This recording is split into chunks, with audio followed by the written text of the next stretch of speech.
Habang nag-aabang si Jomar ng bus, ay magkahalong takot at excitement ang nararamdaman niya. Hindi niya kasi alam kung ano ang kapalaran niya sa pagpunta niya sa Maynila. Nagdesisyon siyang lumuwas ng Maynila dahil kailangan nila ng pera sa pagpapagamot ng kanyang kapatid na may sakit. At higit sa lahat, para tuparin ang pangarap niyang maiahon sa hirap ang kanyang pamilya. Pagdating niya sa Maynila, ay namangha siya sa lawak nito. Agad niyang kinuha ang isang maliit na papel sa kanyang bulsa kung saan nakasulat doon ang address ng bahay ng kanyang tiyuhin. Kapatid ito ng nanay niya.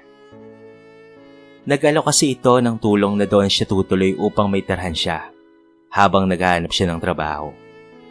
Agad naman siyang pumara ng tricycle at itinuro sa driver ang address na nakasulat sa papel. Ilang segundo pa lamang ay nakarating na nga siya at bumaba sa harapan ng pulang gate. Sa loob nito ay may simpleng bahay. Huminga siya ng malalim bago kumatok sa gate. Tao po. Tao po. Agad naman siyang pinagbuksan ng gate ng kanyang tiyuhin. O ikaw pala yan, Jomar. Halika, tumuloy ka sa aming bahay. Sabi ng kanyang tiyuhin sa kanya. Naku, salamat po. Sagot naman ni Jomar. Mukhang pagod ka sa iyong biyahe ah. Halika, maupo ka at magpahinga ka na muna.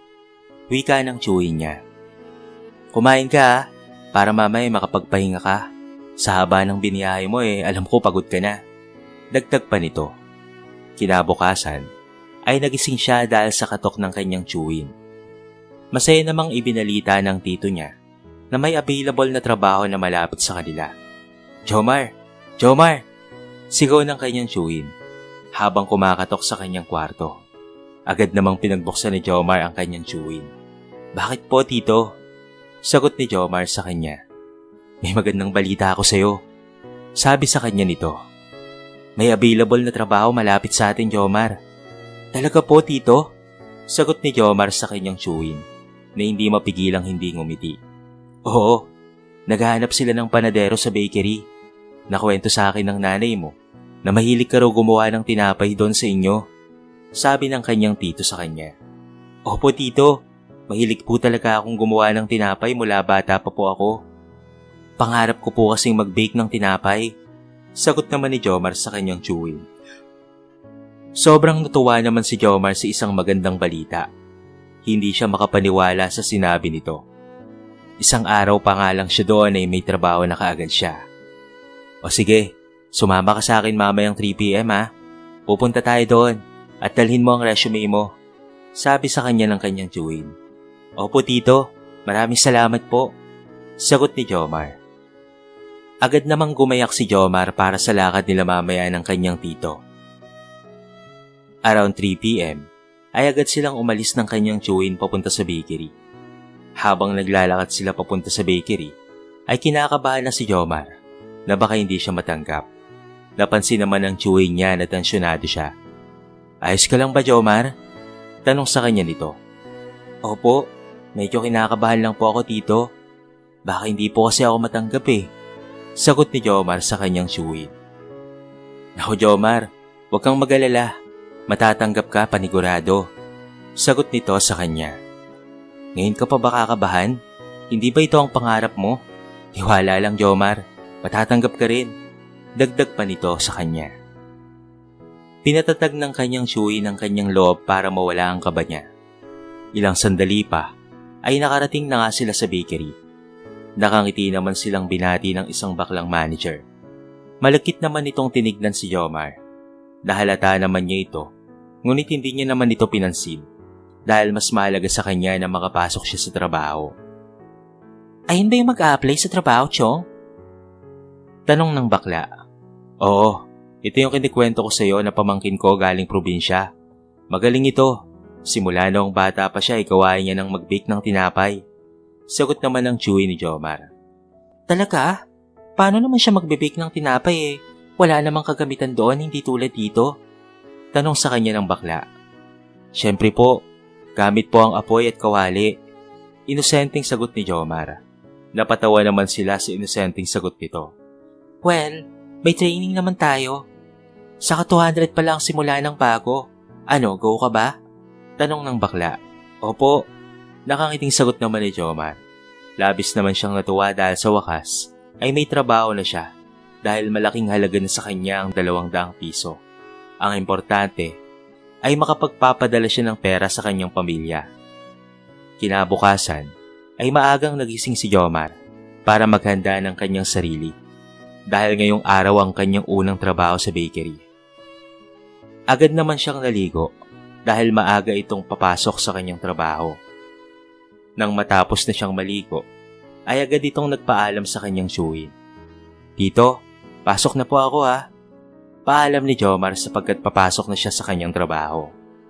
Sige Jom, mag-iingat ka ha. Sagot ng kanyang tiyuhin sa kanya. Nang makarating na nga si Jomar sa kanyang trabaho, nakita niya ang bakla na nagbabanti sa bakery. Ang bakla ang manager ng bakery na pagtatrabahuan niya. Agad naman niyang binati ito na nakangiti. Good morning po, sabi ni Jomar sa bakla. Good morning din sa'yo, Jomar. Himala ang aga mong pumasok ngayon ha. Tanong ng bakla sa kanya. Opo, para hindi po ako mahuli at para mas maaga ko pong masimulan ang trabaho ko. Sagot ni Jomar. Napangiti naman ang baklang manager. Pinagmasdan siya nito mula ulo hanggang paa. Malandi itong tumingin kay Jomar. Agad namang umiwas si Jomar ng tingin dito. At agad naman siyang pumasok at sinimulan na ang trabaho niya. Hindi naman naging mahirap para sa kanya ang training dahil tulad ng sinabi niya, ay mahilig siyang gumawa ng tinapay. Hindi man ito tulad ng proseso sa bakery, ay naging madali lang ito para sa kanya. Hoy, ikaw ba yung bago dito? Tanong ng kasama nito sa kanya. Oo, sagot naman ni Jomar. Tagal ka na ba dito? Tanong naman ni Jomar sa kanyang kasamahan. Oo, sagot naman ang kasama niya sa kanya. Ano nga palang pangalan mo? Tanong sa kanya ng kanyang kasamahan. Ako nga pala si Jomar, taga-probinsya ako. Nagpunta lang ako dito sa Maynila para maghanap ng trabaho. Sagot ni Jomar. Sige, ingat ka pala sa manager natin ha. May konting pagkamanyak yan. Mahilig pa naman yan sa mga pogi. Biro ng kanyang kasamahan. Napatawa naman si Jomar sa sinabi ng kasamahan niya sa kanya. Ganun ba? Ikaw ano palang pangalan mo? Tanong ni Jomar sa kasamahan niya. Ako nga pala si Lester. Hindi din pala ako taga rito. Naghanap lang rin ako ng trabaho dito sa Maynila para may pakain sa pamilya ko. Sagot ni Lester sa kanya. Parehas lang naman pala tayo Lester Sabi ni Jomar. Maya-maya ay nakita sila ng bakla na nag-uusap. Ano yung pinag-uusapan nyo? Magtrabaho muna kayo. Huwag niyo munang unahin ang tsismisan nyo. Mataray na sabi sa kanila ng bakla. Wala po. Pasensya na po. Sagot nilang dalawa. Nagpatuloy na sila sa kanilang ginagawa. Nang matapos na ni Jomar ang kanyang ginagawa, nagpaalam na ito para umuwi. Ma'am, tapos na po ako sa ginagawa ko. Pwede na po ba akong makauwi? Tanong ni Jomar sa bakla. Siya, sige. Pwede ka nang umuwi. Agahan mo ulit bukas ha. Ingat ka sa pag-uwi mo, Pogi. Sagot ng bakla na merong paglalambing sa boses. Opo ma'am, salamat po. Sagot naman ni Jomar. Nang nakauwi na si Jomar sa kanyang tiyuhin, tinanong ito ng kanyang tiyuhin kung kamusta ba siya sa unang araw ng kanyang trabaho. Nandyan ka na pala. Sabi ng kanyang tiyuhin sa kanya. Opo tito. Sagot ni Jomar. Kamusta naman ang unang araw mo sa trabaho yon? Tanong nito sa kanya. Ayos lang naman po, tito. Sobrang saya ko po na makakatulong na po ako sa pamilya ko. Sagot ni Jomar. Kahit na maliit pa lang po ang aking sahod, masaya na po ako. Kasi po may maipapadala na po ako. Dagdag pa niya. Tiwala lang sa sarili, Jomar. Matutupad mo rin ang mga pangarap mo para sa pamilya mo. Sabi sa kanya ng kanyang tiyuhin. Pinalakas ng tiyuhin niya ang kanyang loob para sa mga pangarap niya at para na rin sa kanyang pamilya. Naku, salamat po tito. Sagot ni Jomar. Siya, sige na. Kumain ka na at magpahinga ka na dahil maaga ka pa bukas. Sabi sa kanya ng kanyang tiyuhin. Opo tito. Sagot na lamang ni Jomar. Kinabukasan pagising ni Jomar ay nagluto at naglinis siya dahil maaga pa naman bago siya pumasok. nakita siya ng chewin niya sa kanyang ginagawa. O Jomar, bakit po pa ginagawa yan? Hindi ba maaga kang papasok? Tanong ng chewin sa kanya.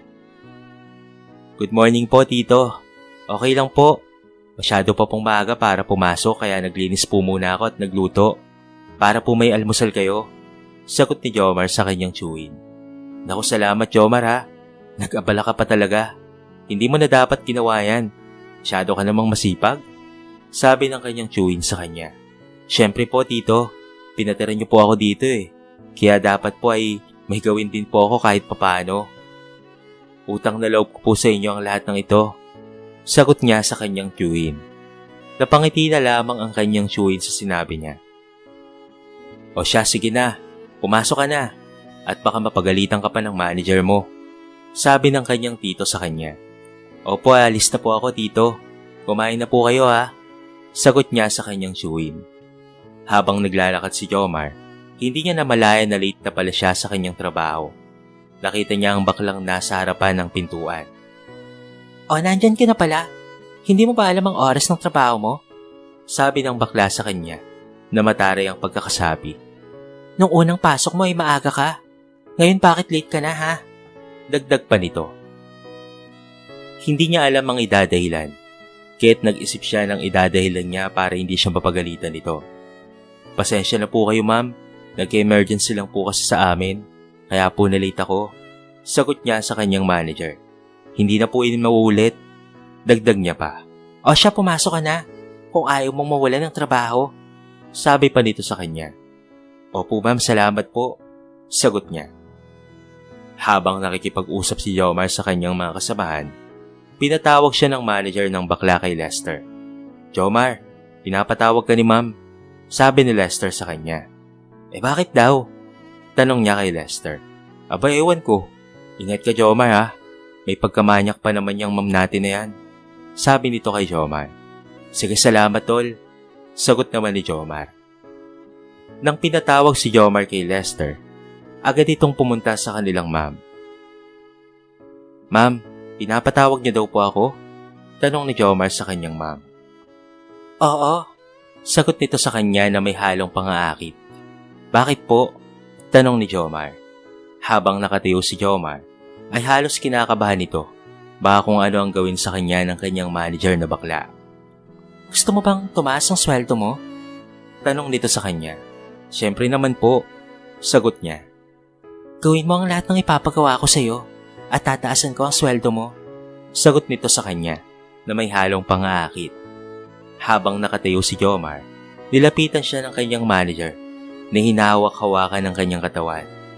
Agad namang inilis ni Jomar ang kamay ng kanyang manager. Ano pong ginagawa niyo sa akin? Tanong ni Jomar sa manager. Agad namang lumayo si Jomar sa kanyang manager.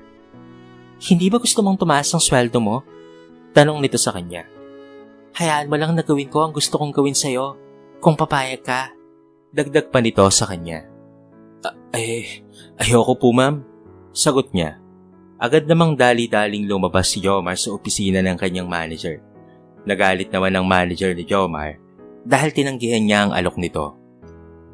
Nang makalabas na nga si Jomar sa opisina ng kanyang manager, napansin ni Lester na namumutla si Jomar dahil at ang kinakabahan nito. Tol, Jomar, ayos ka lang ba? Tanong ni Lester sa kanya. Hindi makaimik si Jomar at parang natulala siya. Uy Jomar, ayos ka lang ba? Tanong ulit ni Lester. Okay lang ako Lester. Sagot niya. Bakit parang namumutla ka? At para bang may nakita kang multo? Tanong pa nito sa kanya. Wala. Hindi Lester. Okay lang talaga ako. Sagot niya. Agad na bumalik si Jomar sa kanyang trabaho. Hindi niya nalang inisip ang alok ng kanyang manager sa kanya. Sa paglipas ng mga araw, ay tuluyan na ngang iniwasan ni Jomar ang kanyang manager dahil sa ginawa sa kanya nito. Hindi naman akalain ni Jomar na sa pagtanggi at pag-iwas niya sa manager, ay haharapin niya ang isang malaking pagsubok sa kanyang buhay. Isang araw, excited si Jomar na pumasok dahil ito ang kanyang hinihintay na araw ng sahod para magpadala na siya sa kanyang pamilya. Pagpasok niya sa bakery ay nagtaka siya. Nang mapatingin ang lahat sa kanya ng masama at nagbubulong-bulungan pa ang mga ito, Agad na bumaling ang tingin niya kay Lester. Lester, bakit ang sama ng mga tingin nila sa akin? Anong nangyari? Tanong niya. Jomar, delayed lahat ng sahod natin ngayon. Malungkot na sabi nito sa kanya. Ano? Kailangan ko ng pera para may padala ko sa pamilya ko. Pag-aalalang sabi niya. Kasi Jomar, ikaw Hindi na natuloy ang sasabihin ni Lester nang biglang magsalita ang bakla sa likuran nila. Walang iya ka, Jomar. Pinagkatiwalaan ka namin. Sigaw ng bakla sa kanya. Po? Ano pong ginawa ko? Hindi ko po kayo maintindihan. Nalilitong sabi ni Jomar sa kanyang manager. Huwag ka nang magpanggap na feeling inosente ka, Jomar. Hindi pa ikaw yung huling umuwi? Sagot nito sa kanya. Opo. Hindi po ba pinag-overtime niyo po ako? Kaya nga po late na po akong nakauwi sa amin Sagot niya. Sus, tinake advantage mo naman para makapagnakaw ka. Bulyaw ng bakla. Isa kang magnanakaw. Pinagkatiwalaan ka namin. Akala namin, mabait ka. Pero ito lang ang ginawa mo. Dagdag pa nito. Wala po akong kinukuhang pera dito. At lalong hindi po ako magnanakaw. Nanginginig na sagot niya. Opo, mahirap lang po kami. Pero hindi ko po magagawa sa inyo na nakawan kayo. Maayos po ang pagpapalaki sa akin ng mga magulang ko. Dagdag pa niya. Naiyak si Jomar dahil pinagbintangan siya sa kasalanan na pagnanakaw. Kahit hindi naman niya ito ginawa. Wala siyang pakialam kung nasa harapan siya ng kanyang mga katrabaho. Isa lang ang gusto niyang gawin sa mga oras na yon. At yun ay ang ipagtanggol ang kanyang sarili. Ilang sandali pa ay may dumating ng mga pulis. Nakapagsampa na pala ng reklamo ang manager sa kasong pagnanakaw. Pero sir, maawa po kayo. Wala po akong ginagawang masama. Hindi po ako magnanakaw. Wala po akong ninakaw. Sigaw niya sa mga pulis habang siya'y nagmamakaawa. Agad siyang tinampot ng mga ito at sinabing sa presinto na siya magpaliwanag. Lihim namang napangiti ang bakla sa ginawa niya at nahuli naman ito ni Jomar. Walang yaka. Alam mong nagtatrabaho ko ng maayos. Bakit mo ginawa sa akin to? Sigaw niya. Ngunit wala siyang magawa kung hindi ang sumama na lamang sa mga pulis. At doon depensahan ang sarili niya. Agad naman itong nalaman ng chewing niya at dali-dali siyang pinuntahan sa presinto. Jomar, ano bang nangyari? Mahirap lang ang pamilya mo.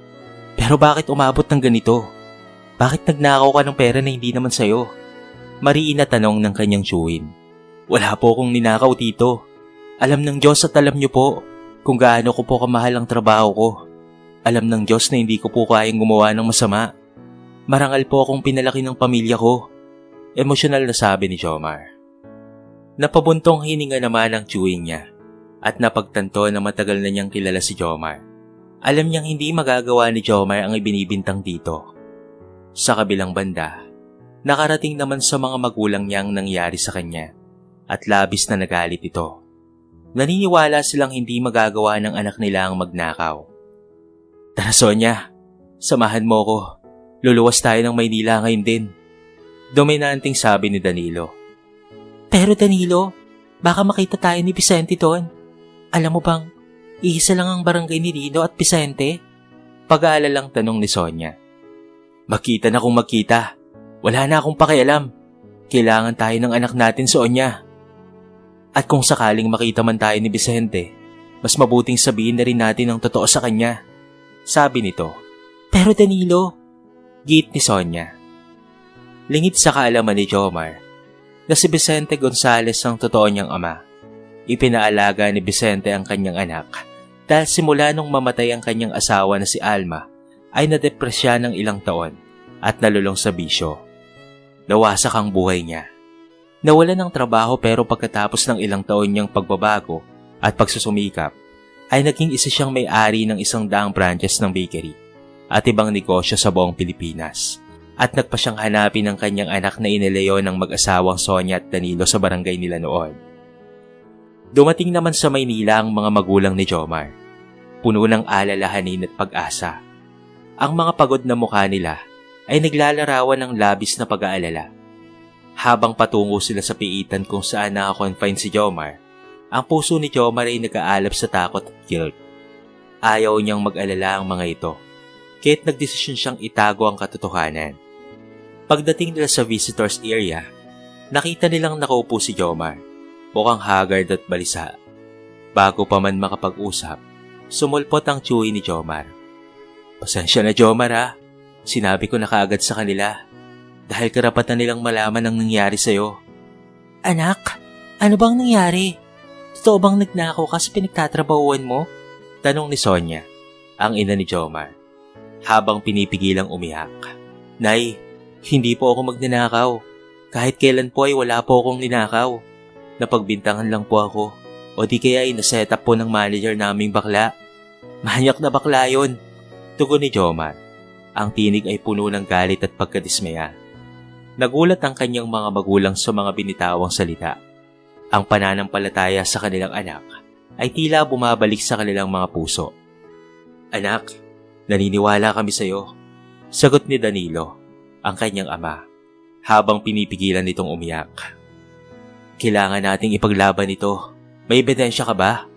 Wala po akong ebidensya pero may mga katrabaho po akong makakapagsalita. Sila po ang makapagpapatunay na hindi po ako nagkasala pero hindi ko po alam kung magsasabi sila ng totoo. Takot silang mawalan ng trabaho. Sagot ni Jomar. Sa kabila ng tensyon, nagsimula silang magplano kung papaano nila ipaglalaban ang katotohanan. Ang Chewy ni Jomar ay sumali sa usapan. Dapat nating kausapin ang mga tao sa bakery. Kung may makakausap tayong mga saksi, ay magkakaroon tayo ng pagkakataon. Habang nag-uusap ang pamilya, patuloy ang pag-agos ng luha at damdamin. Ang takot ni Jomar na maging dahilan ng pag-aalala ng kanyang mga magulang ay unti-unting napalitan ng tapang. Alam niyang hindi siya nag-iisa sa labang ito. Anak, kakayanin natin ito. Nandito kami para sa'yo, sabi ni Sonia. Ang mga kamay ay maigpit na nakahawak sa mga kamay ni Jomar. Salamat, Nay. Mahal na mahal ko po kayo, sagot ni Jomar. Ang puso ay puno ng pasasalamat sa mga magulang na hindi siya iniwan sa kanyang pinagdaraanan. Dahil sa kanilang suporta, nagdesisyon si Jomar na labanan ang mga akusasyon. Magkasama nilang hinarap ang mga hamon. Isang pamilya na nagkakaisa sa harap ng pagsubok. Ang bawat pag-uusap ay puno ng pag-asa at pagmamahalan, at unti-unting nawawala ang takot sa puso ni Jomar. Mabilis nang nagpasya ang pamilya na makipag-ugnayan sa mga katrabaho ni Jomar. Sa kabilang banda, isang tawag ang tumating kay Vicente galing sa manager ng bakery. Alam niyang kailangan niyang dumaan sa presinto upang makilala ang magnanakaw ng 100,000 piso sa loob ng kanyang bakery. Si Jomar! Habang papalapit si Vicente sa presinto, nag-uumapaw ang galit sa kanyang puso. Ang hirap na talagang magtiwala ngayon, sa isip-isip niya, ngunit laking gulat na lamang niya na isang pamilyar na 2 tao ang nakasalubong niya. Nang makilala niya ang mga magulang ni Jomar, ay bumangon ng isang masalimuot na emosyon sa kanyang dibdib. Danilo? Sonia? Hindi makapaniwalang sambit niya.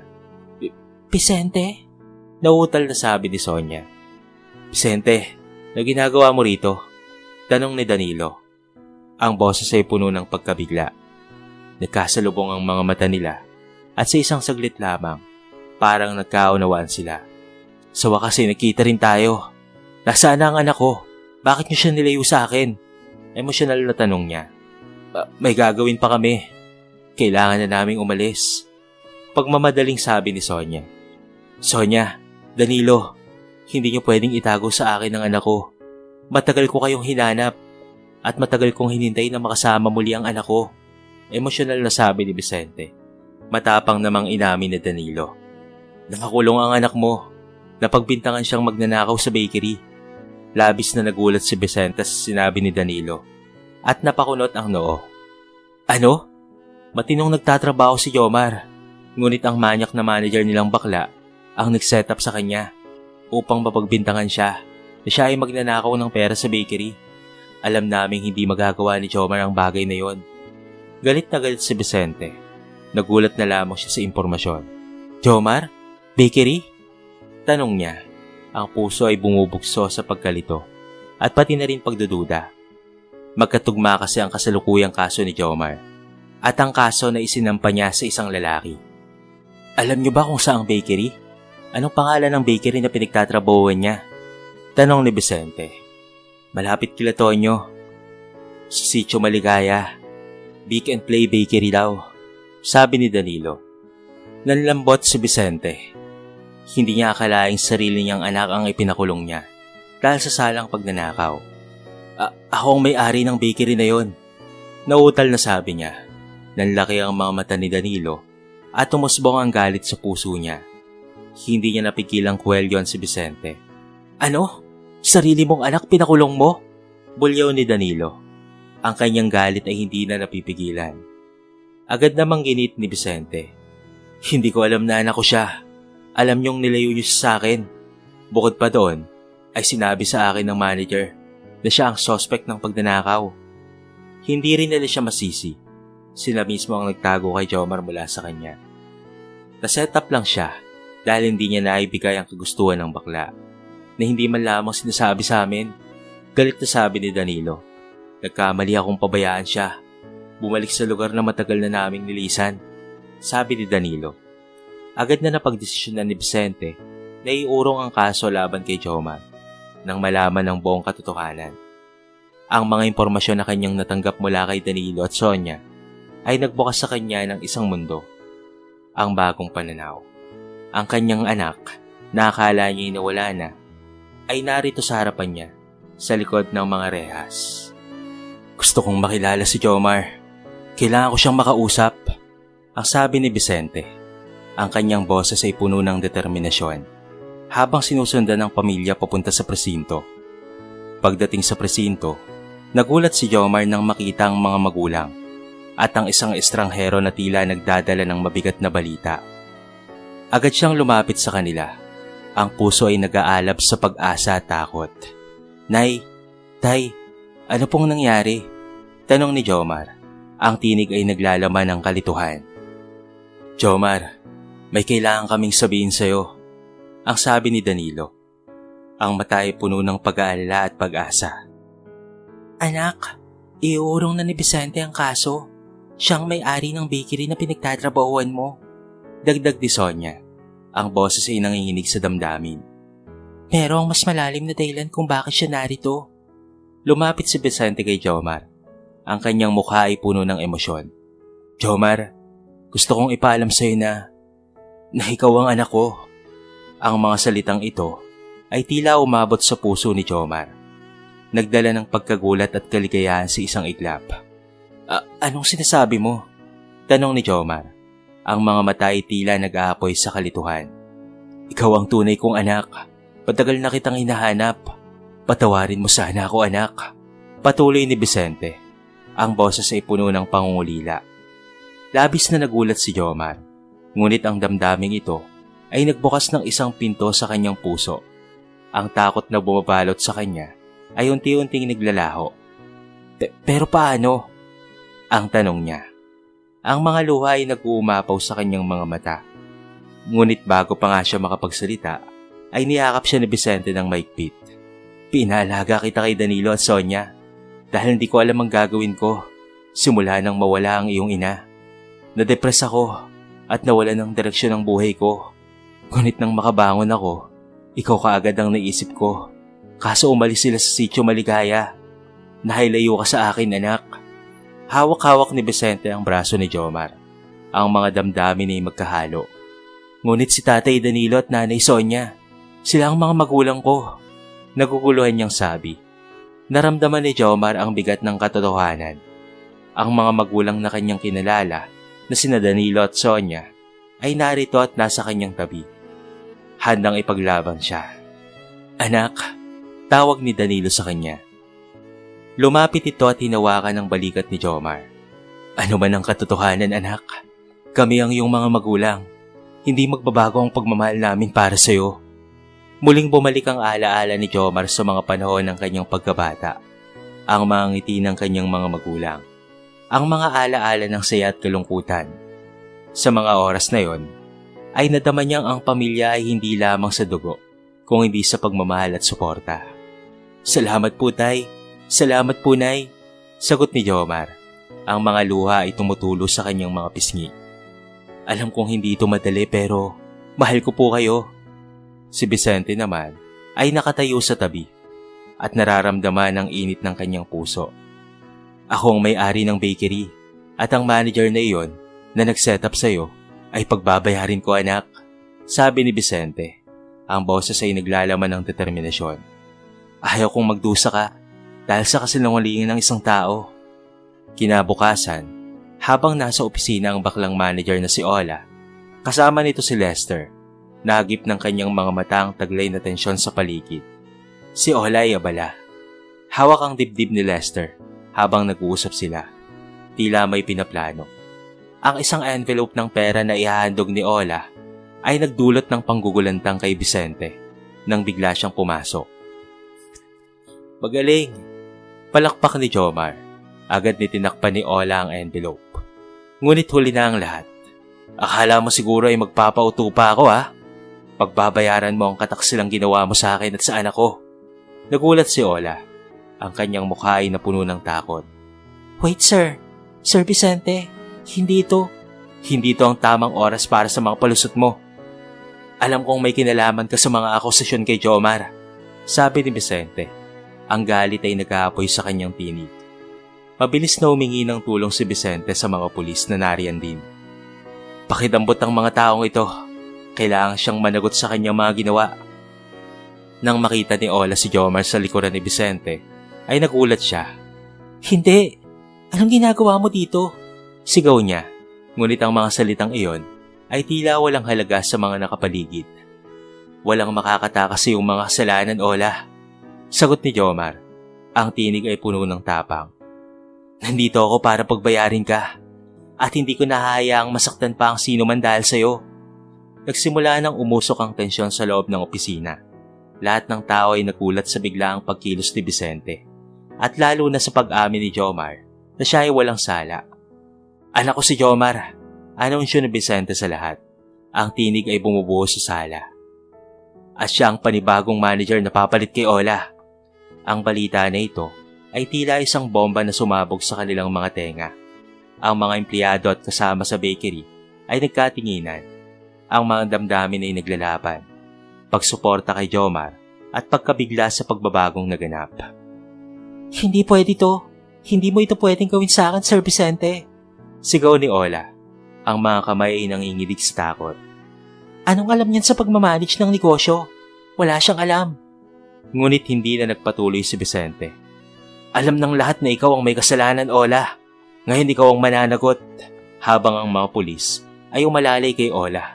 Nadama ni Jomar ang bigat ng kanyang nakaraan na unti-unting nawawala. Ang mga luha ng takot ay napalitan ng mga luha ng kagalakan. Sa mga sumunod na araw, nagsimula si Jomar sa kanyang bagong posisyon sa bakery. Ang mga empleyado ay unti-unting nag-a-adjust sa kanyang presensya bilang manager. Habang ang mga pagsubok ay patuloy na darating, alam ni Jomar na meron siyang mga magulang sa kanyang likuran. Mga tunay na magulang na handang ipaglaban siya. Anak, sabi ni Dalilo sa isang pag-uusap, ngayon ay panahon na upang ipakita mo ang iyong tunay na kakayahan. Nagsimula na si Jomar na manguna. Nag-organisa ng mga gawain at sinigurado na maganda ang takbo ng bakery. Sa bawat hakbang, ang kanyang puso ay puno ng pagpapasalamat sa mga magulang na nagbigay sa kanya ng pagkakataon at pati na rin kay Vicente na nagbalik sa kanyang buhay. Habang naglalakad siya sa paligid ng bakery, ang mga ngiti ng mga empleyado ay nagbibigay ng liwanag sa kanyang puso. Ito na ang simula ng isang bagong kwento. Pumasok sa isip niya, puno ng pag-asa at pagmamahal, handang harapin ang anumang hamon na darating. Dumating ang araw ng pagbubukas muli ng panibagong branch ng bakery. Si Jomar ang nag-ayos ng lahat. Ang mga lamesa ay malinis. Ang mga pastries ay nakadisplay. At ang aroma ng freshly baked goods ay umabot sa bawat sulok. Sa likod ng mga eksena, ang kanyang puso naman ay puno ng kaba at sabik. Habang naglalakad siya sa bakery, nakaramdam siya ng mga tingin mula sa mga empleyado. Isang umaga, tinipon niya ang lahat sa isang maliit na meeting. Maraming salamat sa pagdating. Pagsisimula ni Jomar, ang boses ay matatag. Alam kong maraming nangyari, ngunit narito tayo ngayon upang muling bumangon at ipagpatuloy ang ating misyon, ang magbigay ng masarap na produkto at magandang serbisyo sa ating mga customer. Mula sa likuran, ay may isang empleyado na nagtanong, "Ano ang plano mo, Sir Jomar?" "Magkakaroon tayo ng bagong mga produkto at makikipag-partner tayo sa mga local na suppliers. Gusto kong mapanatili ang kalidad at masiguro na mas masaya ang ating mga customer." Sagot ni Jomar. Ang mga mata ay nagliliwanag sa kanyang mga ideya. Sa paglipas ng panahon, unti-unting bumuti ang kanilang relasyon. Si Jomar ay natutong yakapin ng kanyang pagkatao, hindi lamang bilang isang anak ni Vicente, kung hindi bilang isang individual na handang makiharap sa mga hamon ng buhay. Ang mga alaala ng kanyang pagkabata, kasama sina Danilo at Sonia, ay nagbigay sa kanya ng lakas ng loob at inspirasyon. Sa isang masayang salo-salo, binigkas ni Jomar ang kanyang pasasalamat sa kanyang pamilya. "Mahal na mahal ko kayong lahat. Salamat sa lahat ng suporta. Ang mga pagkakataong ito ay mahalaga sa akin." Sabi niya, ang mga mata ay puno ng emosyon. "Anak, sa kabila ng pagsubok, lagi kang magiging bahagi ng aming puso." Sagot ni Danilo.